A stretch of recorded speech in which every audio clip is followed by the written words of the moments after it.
Hello, मी वैशाली ठाकरे. माझी आई मालती डबली patient. इथे आम्ही ॲडमिट केलं होतं हिला रात्रीचे 2 वाजता. खूप क्रिटिकल कंडिशनमध्ये हिची अवस्था झाली होती. ऑक्सिजनवर लावावं लागलं डायरेक्ट.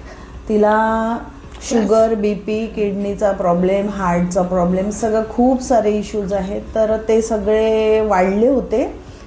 पण इथे आल्यानंतर पहिल्या दिवशी खूप धावपळ झाली आणि 2 दिवस सतत वेगवेगळ्या टेस्ट होत्या. तर थोडं आम्ही फ्रस्ट्रेटेड झालो होतो. आम्हाला वाटलं की बापरे, इथे म्हणजे कसं.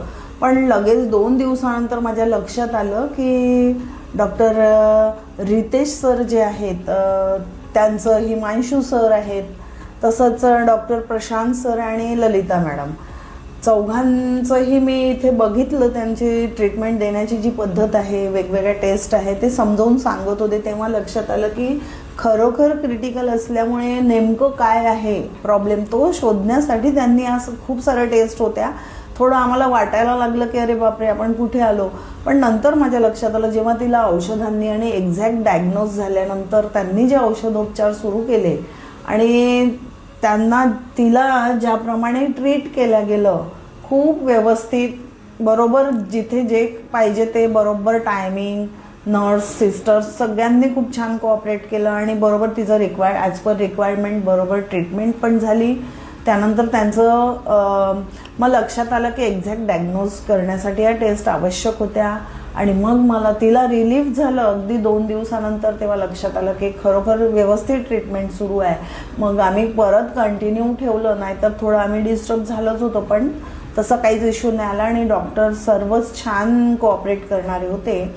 तर तिला रिलीफ झालं आहे आणि बरोबर आहे, ऑन द वे तिची ट्रीटमेंट सुरू आहे आणि आज आम्हाला सुट्टी मिळत आहे. तर आम्ही खूप रिलॅक्स मूडमध्ये, म्हणजे माझं टेन्शन गेलेलं आहे की आईला आता व्यवस्थित डायग्नोज होत आहे आणि औषधोपचार अगदी छान मिळत आहे. पुढे पण आम्ही त्यांची ट्रीटमेंट सुरू ठेवणार आहोत. एक विश्वास निर्माण झाला आणि त्यांनी खरंच चांगलं, खूप पेशंटला आणि पेशन्सली, हे महत्त्वाचं आहे. मला छान वाटलं आणि अगदी इच अँड एव्हरी पार्ट, सगळे पॉईंट्स ते मला समजावून सांगत होते की का बरं हे सगळं करत आहे, खाण्यापिण्याच्या सवयींपासून सगळं. आणि त्यांचं सर्वांचं ओव्हरऑल हॉस्पिटलमध्ये बिहेवियर वगैरे कोऑपरेशन छान होतं. पेशंटला आणि पेशंटच्या रिलेटिव्हजला कसं हँडल करायचं ते पण त्यांनी छान केलं. मला एक चांगला अनुभव आला इथला. तर प्रिव्ही केअर हॉस्पिटलला मी खरंच फुल पॉईंट्स देईल. थँक्यू.